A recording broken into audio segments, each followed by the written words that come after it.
2021 সালে ঢাকা সিলেট মহাসড়ক 6 লেনে উন্নীতকরণের কাজ শুরু হয়। এর মধ্যে সিলেটমুখী নরসিংদী অংশে রয়েছে 52 কিলোমিটার এলাকা। এই অংশে শেখেরচর, বাবুরহাট ও মাধবদীকে পাশ কাটিয়ে জেলার প্রবেশ মুখ শিমুলতলা থেকে বাঘহাটা পর্যন্ত 7.02 কিলোমিটার সড়ক বর্তমান মহাসড়ক থেকে বিচ্ছিন্ন করে 2.08 কিলোমিটার সড়ক কমিয়ে বাইপাস সড়ক নির্মাণ করা হচ্ছে। তৈরি পোশাকে দেশের সবচেয়ে বড় বাজার নরসিংদীর শেখেরচর বাবুরহাট পাইকারি বাজার। এলাকাবাসী ও ব্যবসায়ীরা বলছেন, নতুন প্রকল্পের সুফল থেকে বঞ্চিত হচ্ছেন এই এলাকার ব্যবসায়ীরা।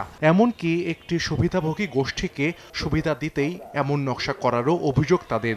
মাধবদী বাবুরহাটকে পাশ কাটিয়ে যদি বাইপাস করা হয় তাহলে এই বাজার বিনষ্ট হয়ে যাবে। হাজার হাজার মানুষ আমরা ক্ষতিগ্রস্ত। ক্ষতি এমন না, কত বসায় দিব, ক্রেতারা মারাত্মক অসুবিধার সম্মুখীন হবে।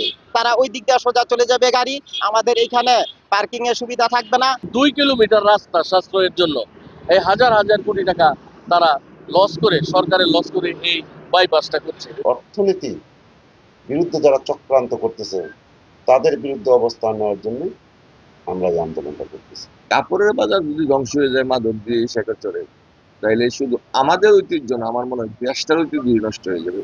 সড়ক বিভাগ বলছে, যানজট এড়িয়ে ঢাকা থেকে সিলেটে কম সময়ে যাতায়াতের জন্যই করা হয়েছে এ প্রকল্প।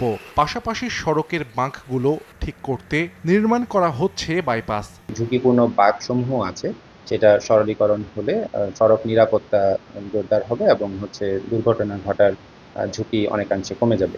শেখেরচর বাবুরহাট পাইকারি বাজারের ব্যবসার জন্য সড়কটি শীঘ্রই প্রশস্ত করার আশ্বাস জেলা প্রশাসনের। 2 লেন থেকে যদি 4 লেন করা হয় তাহলে এখান দিয়েও যাতে যানবাহনগুলো স্মুথলি রান করতে পারে, সেটাও ব্যবসায়ীরা আসতে পারবে, স্বচ্ছন্দ বোধ করবে। সেই ব্যাপারে আমরা পজিটিভ। ঢাকা সিলেট মহাসড়কের 210 কিলোমিটার অংশ 6 লেনে উন্নীতকরণের কাজে ব্যয় ধরা হয়েছে 16,000 কোটি টাকা। সময় সংবাদ, নরসিংদী।